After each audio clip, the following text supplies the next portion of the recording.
Assalamualaikum warahmatullahi wabarakatuh.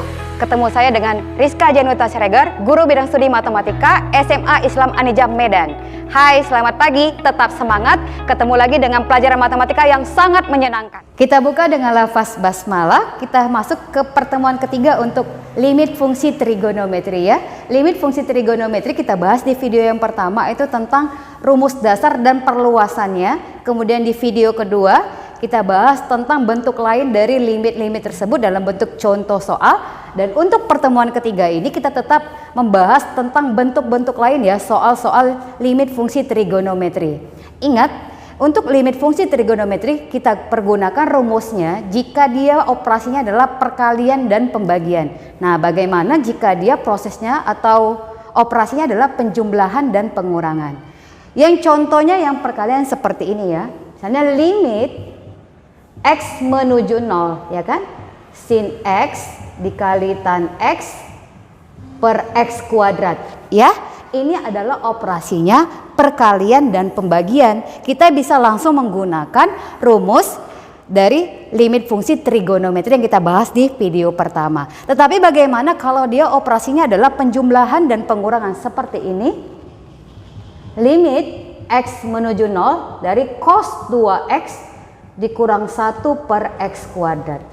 Oke, di sini operasinya adalah kurang. Jadi ingat, kalau operasinya kurang atau tambah, maka kita harus merubahnya sehingga dia menjadi bentuk perkalian. Bagaimana cara merubahnya? Kita akan bahas di video kali ini ya. Oke, kita langsung saja ke pembahasan limit X menuju 0 dari cos 2X dikurang 1 per X kuadrat. Bagaimana cara mengubahnya? Ingat, di sini ada cos 2X. Dan yang seperti kita ketahui ya, di video pertama untuk rumus limit fungsi trigonometri yang dipergunakan adalah sin dan tan. Sedangkan di sini cos ya. Cos itu berarti harus diubah ke dalam bentuk sin dan tan ya.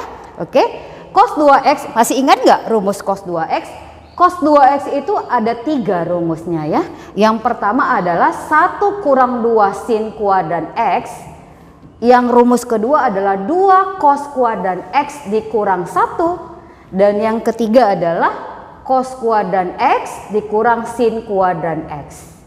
Oke, yang mana kita pilih di antara 3 ini? So, pasti kita pilih yang pertama. Kenapa yang pertama? Kan tadi sudah saya bilang, kalau di rumus limit fungsi trigonometri yang dipergunakan adalah sin dan tan. Maka yang setiap ada cos-cosnya harus kita ubah dalam bentuk sin dan tan. Ya, harus kita ganti ya. Oke. Jadi kita pilih yang 1 dikurang 2 sin kuadrat X. Oke, kita kerjakan.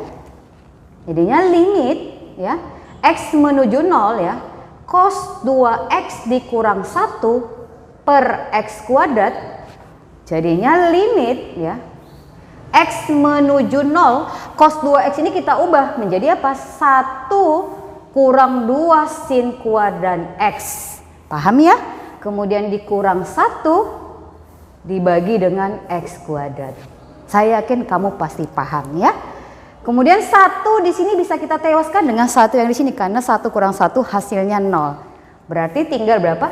Minus 2 di sini saya pindahkan ya dengan menggunakan sifat limit ya. Jadinya limit X menuju 0 sin kuadran X per X kuadrat. Nah, sampai sini kamu pasti bisa mengerjakannya kalau kamu memperhatikan video pertama dan video kedua. Cek lagi dan tonton lagi. Oke, jadinya minus 2. Kalau saya ubah jadinya limit X menuju 0. Jadinya sin X per X ya. Saya bagi langsung. Jadinya limit X menuju 0 sin X per X. Nah, tadi operasinya kalau perkalian dan pembagian dia sudah bisa langsung kita pergunakan rumus dari limit fungsi trigonometri. Oke, ini nilainya berapa? Ya, 1. Ini nilainya berapa? Ya, 1. Oke, berarti jadinya minus 2 dikali 1 dikali 1 hasilnya adalah minus 2. Kita masuk ke contoh berikutnya. Kita masuk ke contoh yang kedua adalah limit X menuju 0 dari 1 dikurang cos 4X per 2X kuadrat. Ya, karena operasinya adalah pengurangan ya, dan ada terdapat nilai cos di situ, maka kita harus modifikasi atau kita ganti menjadi bentuk perkalian dan sin ya. Seperti yang tadi, cos 2x ya.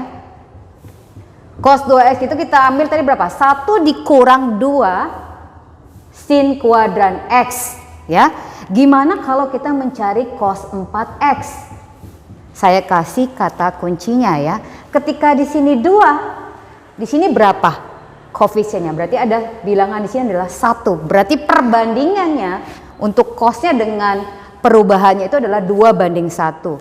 Kalau cos 4x jadinya 1 kurang 2 sin kuadrat 2x. Perbandingannya 2:1. Coba saya buat lagi ya.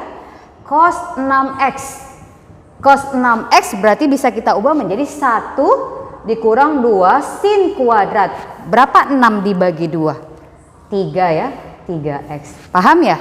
Oke, sekali lagi kalau saya minta cos x. Ayo, berapa nilainya? 1 dikurang 2 sin kuadrat. Berapa dia? 1 dibagi 2 setengah ya. Setengah x. Jadi sudah tahu kan variasi bentuknya? Berapapun nilai cosnya nanti di soal limitnya, kamu bisa merubahnya dalam bentuk sin. Oke, kita jawab soalnya jadinya limit x menuju 0 ya. Saya ubah jadi 1 dikurang buka kurung. Kenapa harus pakai tanda kurung?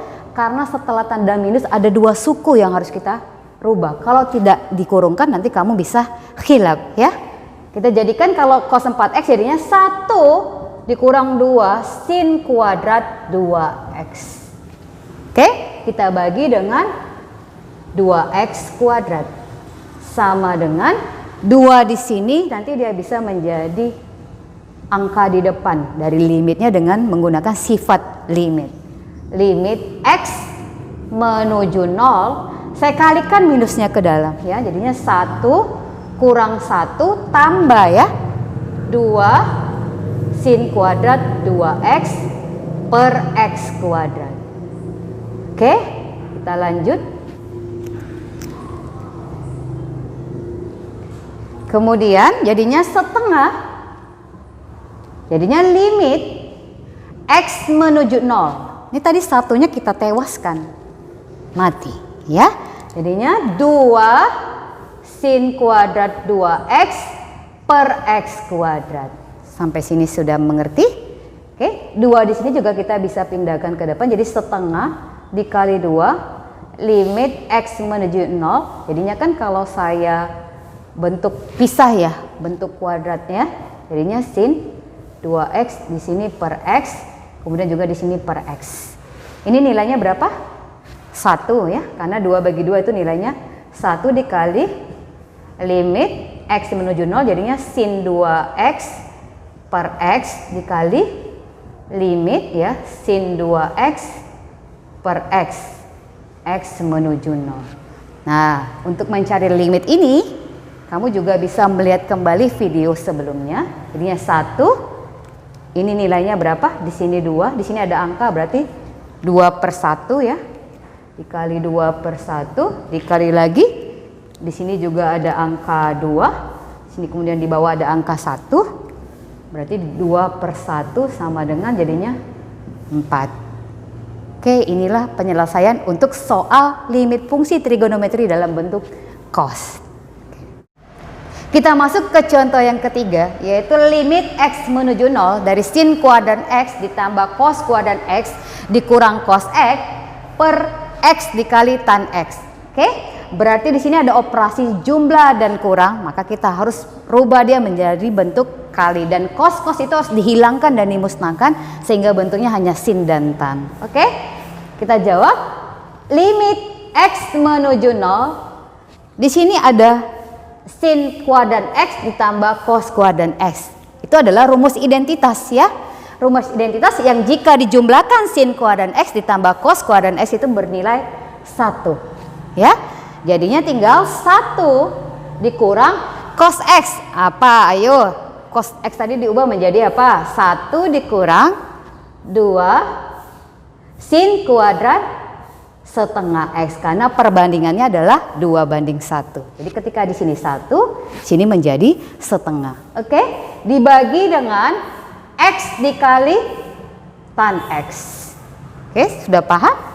Jadinya limit X menuju 0 kita kalikan ya, minus itu ke dalam jadi 1, otomatis atau langsung ya, ini sudah mati nilai satunya, minus kali minus jadinya positif ya, 2 sin kuadrat setengah X dibagi dengan X dikali tan X. Oke, sudah semakin sederhana ya. Kemudian 2 di sini bisa kita ubah ke depan jadinya 2 limit X menuju 0, kemudian saya buat jadinya sin setengah X dibagi X-nya ini untuk si sin yang ini. Kemudian dikali limit X menuju 0 ya, sin setengah X, karena dia bentuknya kuadrat saya jabarkan, dan di sini saya kasih tan X. Oke, setelah kita jabarkan hasilnya 2 dikali, nah ini nilainya berapa? Di atas setengah, di bawah 1. Kalau dengan cara yang biasanya kamu bisa lihat di video 1 dan video 2, tonton lagi ya. Jadinya setengah per 1 dikali dengan sama. Ini nanti kamu bisa lihat lagi, kalau di sini dia setengah, di sini tan X-nya ada 1, maka jadinya setengah per 1 hasilnya adalah 2 dikali 1/4. Hasilnya adalah setengah. Semoga kamu bisa pahami, dan ini salah satu bentuk soal-soal yang akan kamu hadapi di UTBK nanti. Semoga berhasil dan tetap semangat. Demikian pembelajaran kali ini. Sampai ketemu di video pembelajaran selanjutnya. Tetap semangat, jangan menyerah dengan matematika, dan jangan lupa like, comment, and share. SMA Islam Anijam, unggul, cerdas, Islami. Assalamualaikum warahmatullahi wabarakatuh.